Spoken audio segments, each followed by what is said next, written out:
जब हमने कन्फेशन सुनते हैं, कई लोगों के मुंह से सुना कि हमने वर्षों पहले कहा था, कि वर्षों पहले हमारे मुख से निकला था, वो आज हमारे सामने आ रहा है।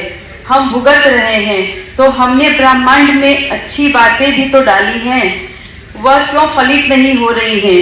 गलत बातें ही क्यों फलित होती हैं? रिपीट कर दो एक बार क्वेश्चन। जब हम कन्फेशन सुनते हैं, कई लोगों के मुंह से सुना कि हमने बरसों पहले कहा था, कि बरसों पहले हमारे मुख से निकला था, वो आज हमारे सामने आ रहा है। हम भुगत रहे हैं, तो हमने ब्रह्मांड में अच्छी बातें भी तो डाली हैं, वह क्यों फलित नहीं हो रही हैं? गलत बातें ही क्यों फलित होती है?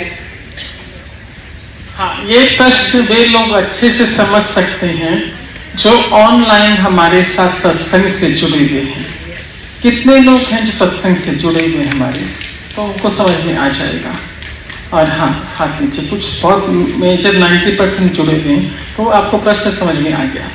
जो लोग नहीं समझे हैं, नहीं जुड़े, उनकी जानकारी के लिए कि हम अपने मुख से हमने बहुत कुछ ऐसा गलत कह दिया जो अब जीवन में भुगत रहे हैं। तो हमने अच्छा भी तो कहा था, उसका परिणाम भी तो जीवन में आना चाहिए, है ना। अब जैसे कि एग्जाम्पल बताते हैं आपको, ऑनलाइन का एग्जाम्पल है, बहुतों ने सुना होगा उसको, एग्जाम्पल को। जिन्होंने सुना वो लोग हैंड रेज करके बताएंगे हमको कि हमने सुना था ये वाला कन्फेशन। उस महिला ने शेयर किया कि दुरानी जेठानी का परिवार उनका, दुरानी जेठानी दोनों को एक लड़की पहले से थी, और उसको समाचार, देवरानी को समाचार मिला कि जेठानी गर्भवती हुई है। जो गर्भवती हुई, इसके मन में भाव आया कि यदि उसको बेटा हो गया तो उसका मान सम्मान अधिक हो जाएगा। तो इसने, देवरानी और देवर ने मिलकर प्रार्थना करनी शुरू की कि हे भगवान, उसको लड़की हो जाए, बेटा मत देना, और यदि बेटा देते हो तो स्पेशल चाइल्ड देना, है ना। प्रार्थना की। 9 महीने बाद जेठानी के एक सुंदर स्वस्थ बालक पैदा हुआ, और उसके 2 महीने बाद देवरानी गर्भवती हुई। उसके 9 महीने बाद एक स्पेशल चाइल्ड गर्ल पैदा हुई, लड़की की। उसने कहा कि मैं कई बार सोचती थी कि भगवान ने मेरे साथ ऐसा क्यों किया, पर जब सत्संग में सारी बातें सुनी तब मुझे एहसास हुआ कि मैंने उसके लिए मांगा था। कितनों ने सुना ये कन्फेशन है? बहुत लोग हैं जिन्होंने सुना। तो आप जो मुख से बोलते हैं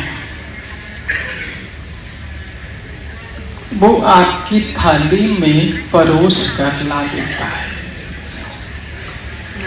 एक एग्जाम्पल ताकि आपको आसानी हो समझने में। हाँ, कुर्सी दे देना के लिए आई, काउंसलिंग के लिए। उम्र अंदाजन होगी 42 के आसपास की, दोनों स्मार्ट, सुंदर सा। बी घास मिलने आई थी, ए उसके साथ में आई थी। तो बी ने हमसे कहा,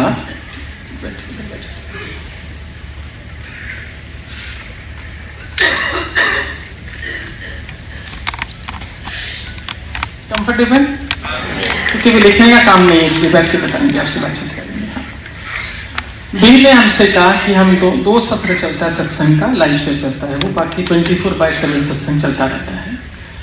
उसने कहा कि हम दोनों सत्संग में अटेंड करते हैं, ब्रह्म मुहूर्त भी, 11 बजे का भी, और जो साधना आप बताते मैं सारी शिद्दत के साथ कर रही हूँ, फिर भी मेरी शादी क्यों नहीं हो रही है?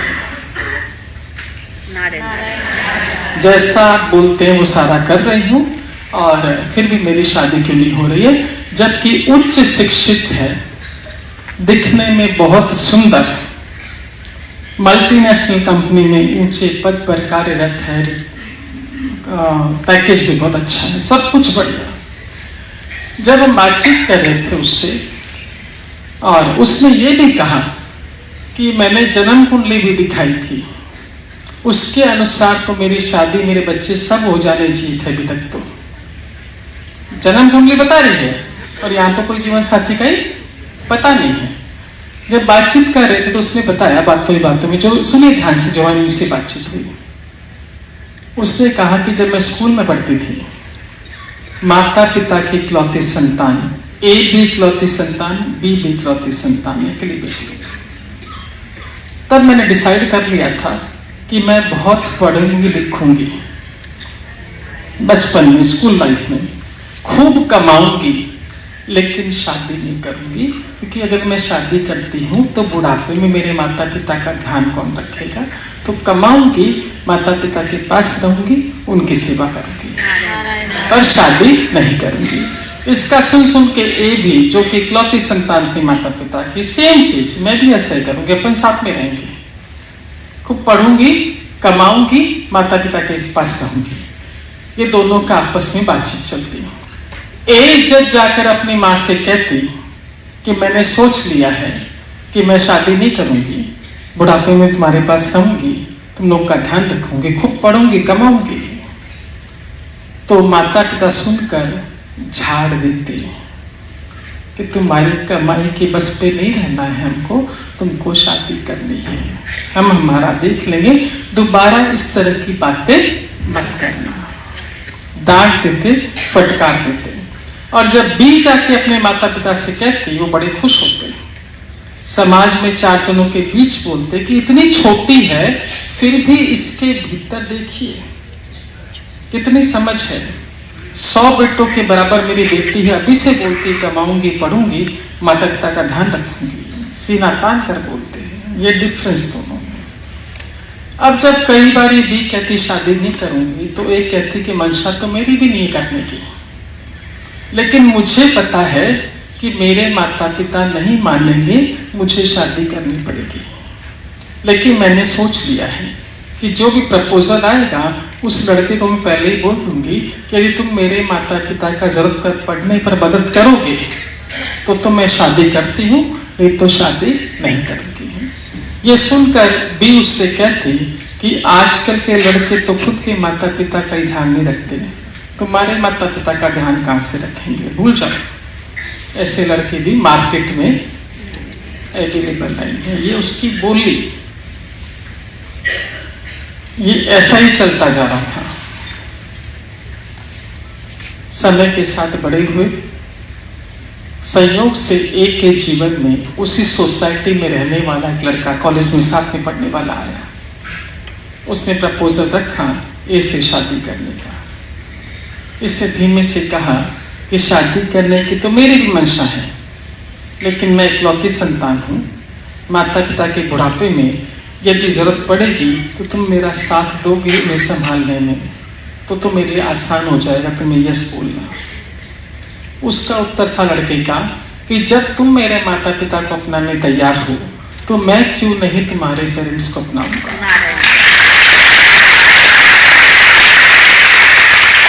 उनकी शादी हो गई, बच्चे भी हैं।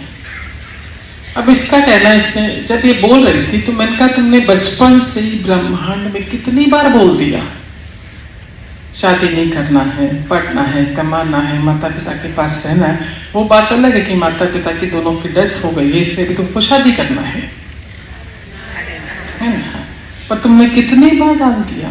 तो बोले इसने भी तो बोला था, सहेली साथ में थी, उसके लिए बोला इसने भी तो बोला था, आज तो ये तो अच्छा जीवन जी रही है, जीवन साथी भी है, बच्चे भी है।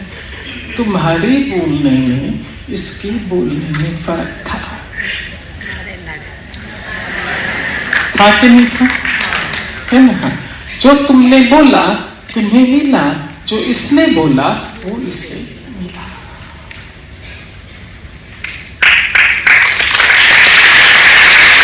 ये वाला जो अभी इस प्रश्न का जो उत्तर दे रहे हैं आपको, ये वाला बहुत ध्यान से सुनेगा, आगे की बातें भी, है ना? प्रबल मंशा है हमारे। इसके पहले भी जब आए थे पटना अरविंद जी बुलवाए थे, तब भी मालूम पड़ा था कि यहाँ पर सॉफ्ट ड्रिंक बंद है ना, और बहुत शिद्दत के साथ, बहुत स्ट्रिक्ट है उसके नियम वगैरह। और जब आ रहे थे यहाँ पर तो ध्यान नहीं आया था इस बात का, पर फ्लाइट में से ही अनाउंसमेंट शुरू हो गया था इस चीज का। फ्लाइट में अनाउंसमेंट शुरू हो जाता है कि यहाँ पर आपको पीना अलाउड नहीं, ये भुगतना पड़ेगा, ये भुगतान करना पड़ेगा। ये सब होटल में भी बड़े बड़े चिट लगी हुई जगह जगह पर। और पता पड़ा कि लोग पूरी शिद्दत से पालन करते हैं। साकेत जी बताए कि 8 बजे के बाद रात को हम शरीफ लोग आराम से घूम सकते हैं। तो हमारी प्रबल मंशा है कि जिस प्रकार उसका पालन हो रहा है, चाहे डर से हो रहा है कि इसका तो नतीजा भुगतान बहुत जबरदस्त भुगतना पड़ेगा, पर हम जो कहने जा रहे हैं उसका भुगतान तो आप प्रतिपल प्रतिक्षण करते हैं। ध्यान से सुनिए ना, एज पर नारायण शास्त्र आपके शब्दों में, मुख से निकले शब्दों में, क्योंकि जब तक यहां है तो वो विचार का रूप है। यहां पर जो है पहली चीज, जब तक यहां पर है, अभी मैंने मुंह से निकाला नहीं है, तो ये मेरे थॉट हम बोलेंगे, थॉट है ना। अब मैं कुछ भी सोचूं आपको पता चलेगा क्या? आप तो क्या सोचेंगे? जो आपकी सोच है उस अनुसार आप सोचेंगे। ऐसा बैठी तो इसलिए बैठी है, 2 घंटे से खड़ी थी इसलिए बैठ गई, वो आपकी सोच के अनुसार सोचेंगे। पर यदि मुंह से बोल देते हैं तो उसे हम क्या कहेंगे? शब्द है। तो सामने वाले के कान में पड़े, इधर क्या चल रहा था नहीं मालूम, पर मुंह से बोला तो मालूम पड़ गया। ताकत किस में जाता है? एज पर नारायण शास्त्र आपके शब्दों में ताकत जाता है। विचारों का तो पता नहीं चलता ना, पीछे भी हमने देखा हार्ट भी विचारों से नहीं कर रहे हैं, वाणी से कर रहा है।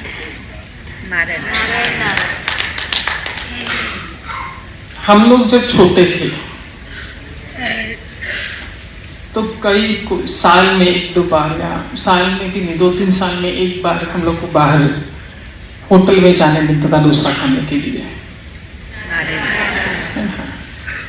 तो अब फर्क मालूम पड़ता है कि रेस्टोरेंट था वो, तो हम लोग तो वहां भी रेस्टोरेंट में भी खा के आते थे, तो बोलते थे होटल में जाकर आए हैं।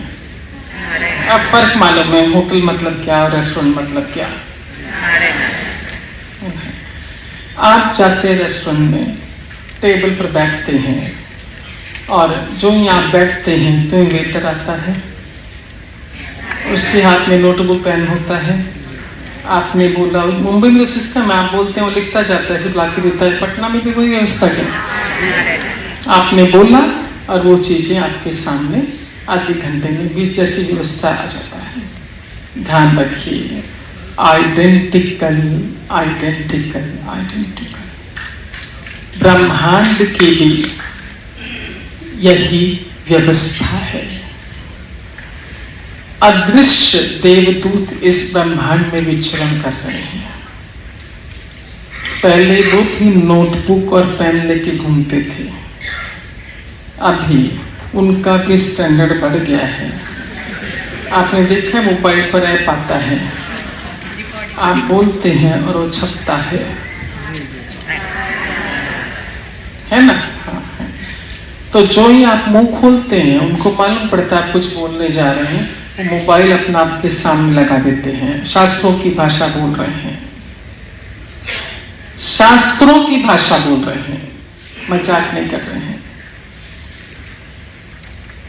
वो सामने लाता है, रिकॉर्ड हो जाता है, और बाद में वो आपकी थाली में आता है।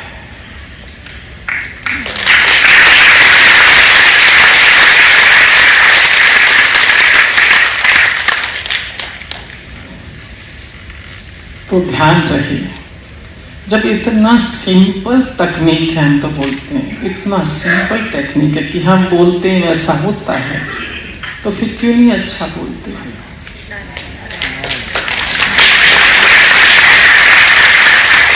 आपको पता है जो भगवान को भोग धरा है वही खाने को मिलने वाला है। अपनी चॉइस का भोग लगाते हैं ना, उसकी चॉइस पूछते हैं क्या? हम लोग माँ को पूछते थे त्योहार के टाइम पे, माँ क्या बनाए थे? खाओ जो ही बना दो। अरे भोग लगाना है तो वो तुम लोगों को तो खाना ही है, तो हम लोग को जो खाना है वही तो भोग लगाते हैं। लगाते हो कि नहीं? तो मुंह से भी वही बोलो। बचपन से हमने सबने कहानी सुनी होगी, देखिए कॉमन है वो कहानी, प्रसंग सुना रहे हैं आपको कि दो पंडित थे, दोनों के बीच महाभारत हो गया। एक ने गलत शब्दों का उच्चारण शुरू कर दिया, दूसरे ने तू रसगुल्ला, तू मलाई चमचम, इमरती, जलेबी, सारी मिठाइयों का नाम लेना शुरू कर दिया। इसने गलत शब्द।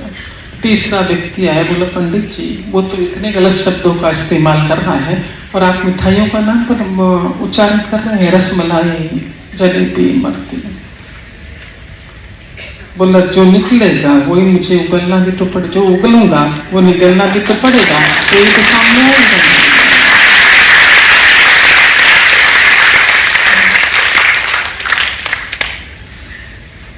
लगभग 25 साल पहले की बात, जब मैं सारे कोर्सेस कर रही थी तो हमारे साथ बैच में एक भाभा अनुसंधान केंद्र की साइंटिस्ट भी थी। She was highly educated, PhD करी हुई, वो भी मेरे साथ एक कोर्स में शामिल थी। और हम हाउस वाइफ, और वो काम भी करना, घर भी संभालना, 3 उसके बच्चे छोटे छोटे। तो मैंने कहा कैसे मैनेज करते हो, छोटे बच्चे भी घर में हैं, तुम सारे दिन काम पर भी जाती हो, पढ़ी लिखी हो, ऊंची पोस्ट पर भी काम कर रही हो, कैसे बच्चों को मैनेज करती हो और कैसे घर का काम करती हो, घर का काम को मैनेज करती हो? उसने कहा, मैंने कहा बच्चे पीछे से लड़ते नहीं है क्या, 3 बराबरी के बच्चे? तो बोला मैंने एक सिस्टम डाल रखा है घर में। बोला मैं जो ही घर में घुसती हूँ, छोटा वाला भाग कर आता है, बड़े ने मारा, इसने मारा, बड़ा वाला अपनी शिकायतें, तो उनको बोल रखा है कि जिसकी शिकायत तुमको करने के पीछे से लड़ते तो है वो तो निश्चित है, तो जिसकी शिकायत करनी है तुमको पहले उसके 3 अच्छाई मुझे बताओ। इसने पानी दिया मुझे, आज इसने खाना खिलाया, 3 अच्छाई बता, उसके बाद तुम शिकायत करो तो मैं सुनूंगी। जब तक तुम उसकी 3 अच्छाई नहीं बताओगे मैं शिकायत नहीं सुनूंगी। तो वो इसका कहना है कि जोर तो आता है जो दरवाजा खोले शिकायत करने का, पर पता है मम्मी सुनने वाली नहीं है, तो 3 अच्छाई खोजने में इतना समय लगा देते हैं कि शिकायत करना भूल जाते हैं। और दूसरी बात कि जब इनके बीच पीछे से झगड़ा होता है ना, तो दूसरों को क्या बोलना है, सामने लड़ रहे हैं, तू आलू, तू कांदा, तू फूल गोभी, तू पत्ता गोभी, सुबह बोल के जाती हूँ आज सब्जियों के नाम तुमको बोलने हैं सामने वाले को, आज शहरों के नाम बोलने हैं, यदि गुस्सा आया तो गलत शब्द इस्तेमाल नहीं करना है। तो उन बच्चों को सारे नाम याद होगा इस तरह से। तो ये तकनीक, शब्दों का महत्व आपको हमने समझा दिया है कि यहाँ पर देखिए सीक्रेट रहस्य समझिए, नारायण शास्त्र क्या कहता है। यहाँ हम सबको मालूम है कि माँ सरस्वती का आसन है, और जीवा पर खाली नारायण शास्त्र बोलता है, और किसी भी शास्त्र में आपको नहीं मिलेगा, बहुत खोजना पड़ेगा। जीव पर माँ लक्ष्मी जी का वास है। जो ही आप कुछ गलत बोलते हैं, जो बुरा है, गलत है, अनुचित है, देखा ना यहाँ पर अवस्थित लक्ष्मी जी आहत होती है कि मेरी बहन के आसन का दुरुपयोग हो रहा है, मैं यहाँ पर नहीं रहूंगी। चंचला है, इमीडिएट। आप खाली एक दिन चेक कीजिएगा, ओनली 1 डे, वो तो कर सकते हैं ना, कि आपने आत्मचिंतन रात को बैठना है। हम लोग भाई लोग सोचते हैं दिन भर में क्या कमाया, हिसाब लगाते हैं रात को सोने के पहले। बहने भी आज क्या क्या काम किया है, किससे क्या बोला। अभी आप आत्मचिंतन कीजिएगा कि दिन भर में मेरे मुंह से अच्छे शब्द अधिक निकले या ऐसे शब्द जिससे सामने वाले का चेहरा उतर गया। हमारे मुख से ऐसा निकला कि सामने वाला का चेहरा उतरा, तो समझ लीजिए हमारा उसका तो खाली चेहरा उतरा है, हमारा तन, हमारा मन, हमारा धन, हमारे संबंध।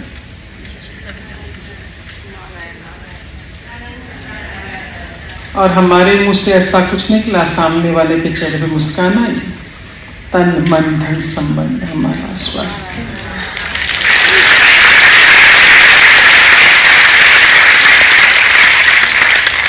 तो शब्दों को मुख से निकालने के पहले जरा तोड़ मोड़ के निकालिएगा, क्योंकि आपकी थाली नहीं आने वाला है, निश्चित है।